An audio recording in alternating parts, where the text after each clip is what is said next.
Alright, buckle up, because in this video we're gonna watch a British reporter drag a Trump bootlicker through the mud live on air. She comes in acting tough, spewing the usual talking points, but the second she's pressed with real questions, boom, total meltdown. And yes, it gets so bad she actually quits the interview right in front of everyone. This isn't journalism, this is pure entertainment, so let's get into it. As promised to Dr. Jan Halper-Hayes, former global vice president of Republicans overseas, as an advisor to Donald Trump's 2017 transition team. Dr. Halper-Hayes, thank you so much for joining us. In this country and in Europe more generally would have seen what happened in the Oval Office as an attempt to humiliate President Zelensky and be repulsed by it. Well, if they watched all 53 minutes, then I don't think they would have that feeling. If they saw clips of it, which of course will be clips of J.D. Vance and Trump being very angry with Zelensky, then of course they would come to that. Could you imagine President Trump speaking to, say, President Putin in that way? And isn't it precisely the point that he wouldn't, that is part of the problem? Well, if President Putin pushed him the way Zelensky pushed Trump, what did Zelensky do? What did he do that was so egregious in your view? Well, one is that he started litigating the 2014, he said, I don't want a ceasefire. He said he wants peace repeatedly. He just doesn't want it on Russia's terms, which you'll understand because Russia invaded his country. But he said, I don't want a ceasefire. He made that comment to Trump. He said he doesn't want a ceasefire if he knows that Putin is just going to renege on it a couple of months later, which is fair enough, isn't it? Because he's done that repeatedly, you will accept. Exactly. No, not exactly. I mean, the point is that of course anyone wants a ceasefire, but there's no point having a ceasefire, is there? Which is what Zelensky was saying to Trump, if Putin is just going to renege on it shortly afterwards. And Trump was saying, how do you really know? I mean, if you're really coming from that position, that no one can guarantee anything. But if you don't move forward to get something into an agreement and then be able to put the right security. But what has Putin said that gives you or President Trump any indication at all that he even wants a ceasefire? Putin has said he doesn't want a ceasefire at this point. Putin is... Look, I'm not here to have an argument because you clearly have a position that I don't agree with. What would that be? What would that position be? Well, I mean, we would both agree, wouldn't we, for a start, that Putin started the war?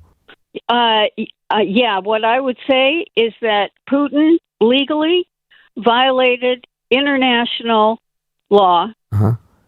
Morally, he thought he was right, and strategically... But you would agree that morally he was wrong? I know I would not agree morally is wrong. I would agree legally he was wrong. You would agree, you would not think that a man who literally, as we speak, still sends drone attacks to kill Ukrainian civilians is morally wrong?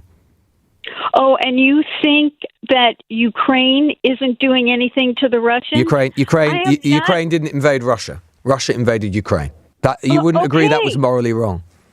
Okay, all right. You know what? That is 3 years ago. Right. So if we were sat in 1942, would you have been on the radio going, "Look, don't worry about it. Hitler invaded Poland 3 years ago"? You know what?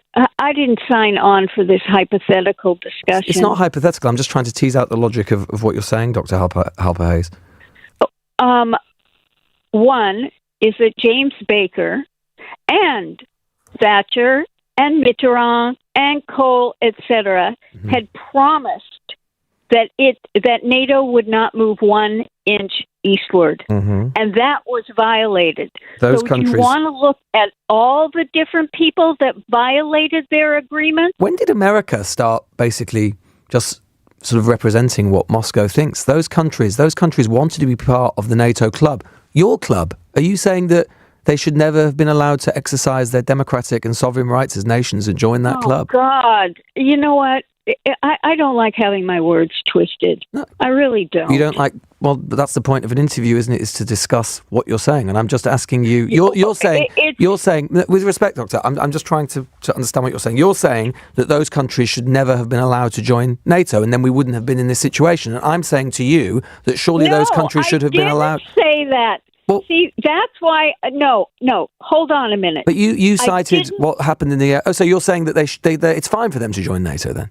I didn't say any of those things, and I don't like when someone tries to give words and interpret without understanding. I'm done. Okay. I'm off. I don't like you. What you hear here is a perfect example of how quickly these conversations fall apart. A former Trump advisor refuses to even say that Putin was morally wrong, and the moment the interviewer presses her with a simple comparison, she throws in the towel and hangs up. Then a caller comes on, not to discuss war or international law, but to complain that Zelensky didn't wear a suit at the White House. As if the outcome of a war depends on wardrobe choices. It shows just how absurd some of these arguments can become, and how easily people dodge the real issues once their points collapse. If you find these kinds of confrontations interesting, don't forget to like, subscribe, and turn on notifications so you won't miss any of our upcoming videos.